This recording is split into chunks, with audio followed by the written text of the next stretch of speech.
Welcome to Long Way Through Scripture. I'm Katherine Schaefer.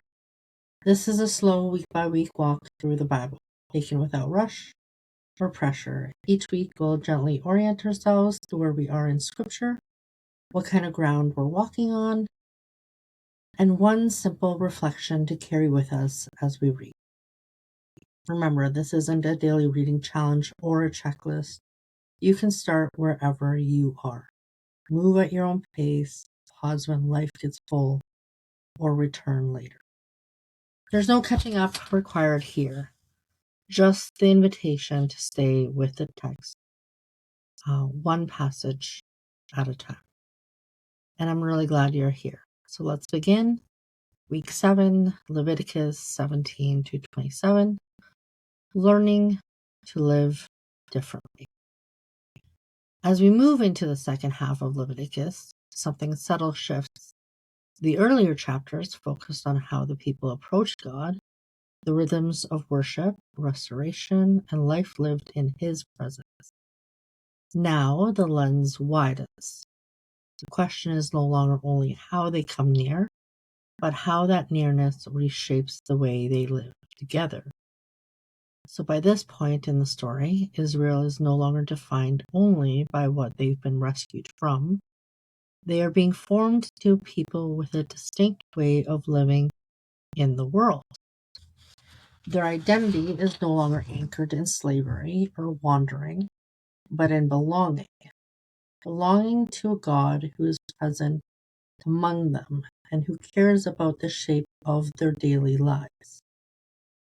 The chapters open with instructions about blood, and while it may feel jarring to modern ears, the emphasis is rooted in a simple truth that runs through the entire section. Life is sacred. Blood in the ancient world represented life itself, and these instructions are a way of reminding the people that life does not belong to them alone. It comes from God and it returns to Him. This is not just ritual language. It's a posture of reverence, a way of teaching a community to treat life with care rather than casual ownership. As the text continues, the focus moves into territory that feels deeply personal. Relationships, sexuality, family boundaries, the way power is used or misused. These passages are often read quickly or with discomfort, but underneath them is a consistent theme. The people are being invited to live in a way that reflects the character of the God who lives among them. They are not asked to blend into the cultures around them. They are asked to be distinct, not as a mark of superiority, but as a reflection of the relationship they are part of. Holiness in Leviticus is not abstract or mystical, it is practical. It shows up in the way people treat their parents, the way they handle conflict, the care for their vulnerables, the way they speak, work, worship. It is woven into ordinary life, not reserved for sacred spaces alone. One of the most striking threads through these chapters is how often God's instructions circle back to care for others. The commands are not only about personal purity or private devotion.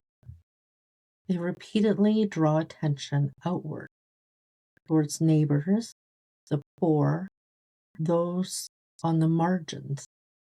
The people are reminded that their closeness to God cannot be separated from how they treat one another. Worship and justice are not two different conversations. They are one continuous way of living. As the text moves forward, we begin to see rhythms built into time itself. Appointed festivals appear, moments when the community pauses together to remember, celebrate, and reorient their hearts. These gatherings are not random holidays.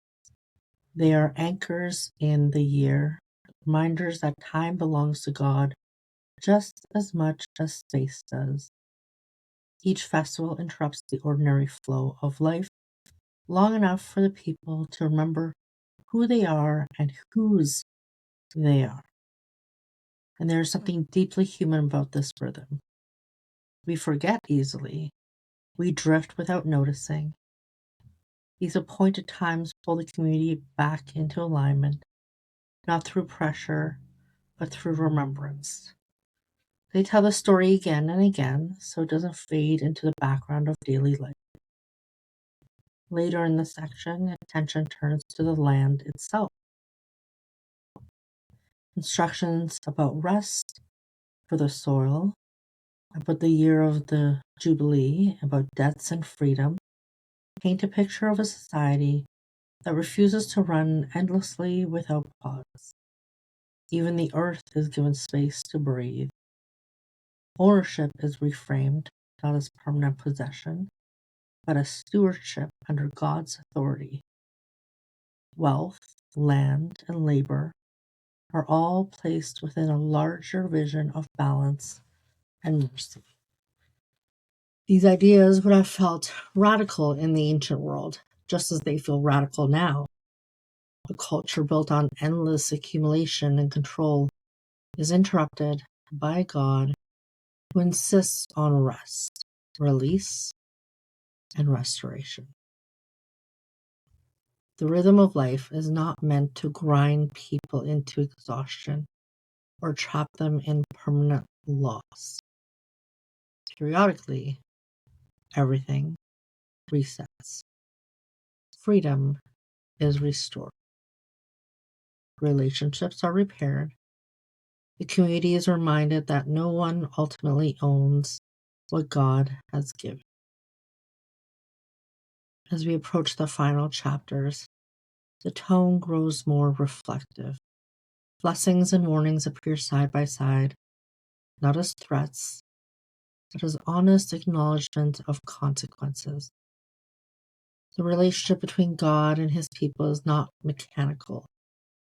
It is relational. And like any relationship, it carries the potential for both closeness and distance. The text does not pretend obedience is easy, nor does it pretend that choice or choices do not matter.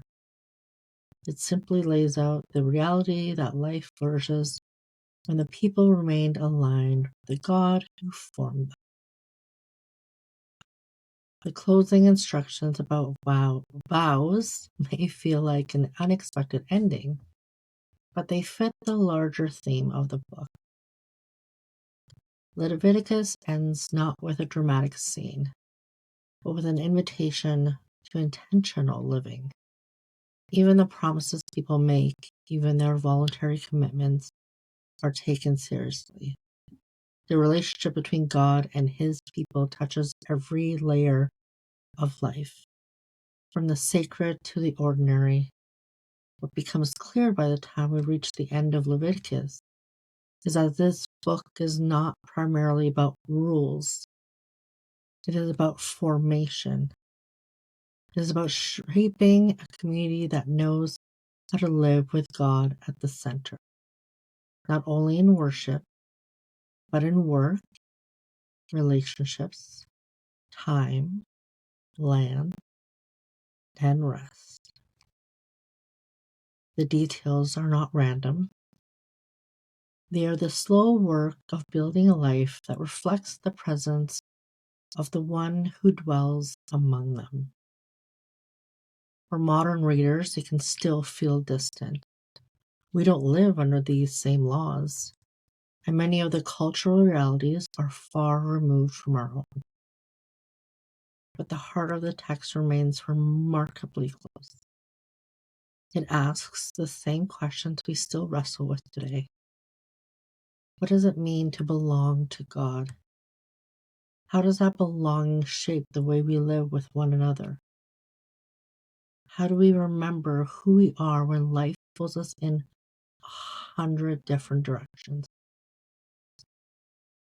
Leviticus does not answer those questions with slogans or shortcuts.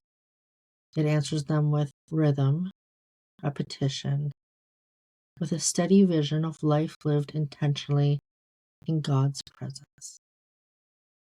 It shows us that holiness is not about escape from ordinary life, but about the transformation of it. So as you read through these chapters this week, you may still feel moments of distance or confusion. That's okay. This part of the journey is not about mastering every detail. It's about noticing the pattern. God's presence reshapes how His people live. Closeness to Him spills outward into relationships, time, justice, rest, and community. The reflection to carry with you this week is this: life with God is not only about moments of worship, it is about the slow shaping of a different way to live. You don't have to resolve every question these chapters raise. You don't have to feel emotionally moved by every section. Simply stay with the text and let it widen your understanding of what it means to belong to God, not just in belief, but in the everyday texture of life. Leviticus ends quietly, without fanfare, because its work is not dramatic. It is formative.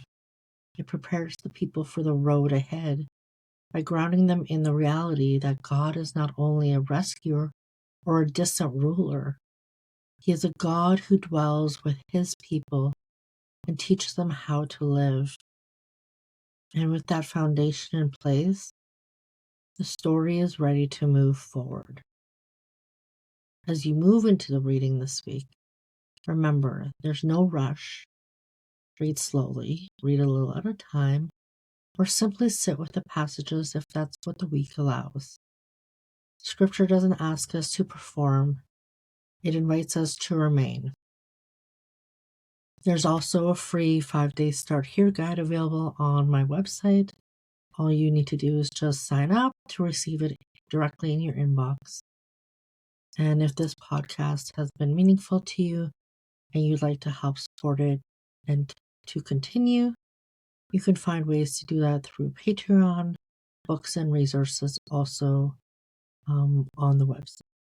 The links are always in the show notes or in my bio. If you'd like a gentle place to begin or restart, you can find the full 52-week reading plan and more information at katherineschaefer.com. Thank you for walking this long way with me.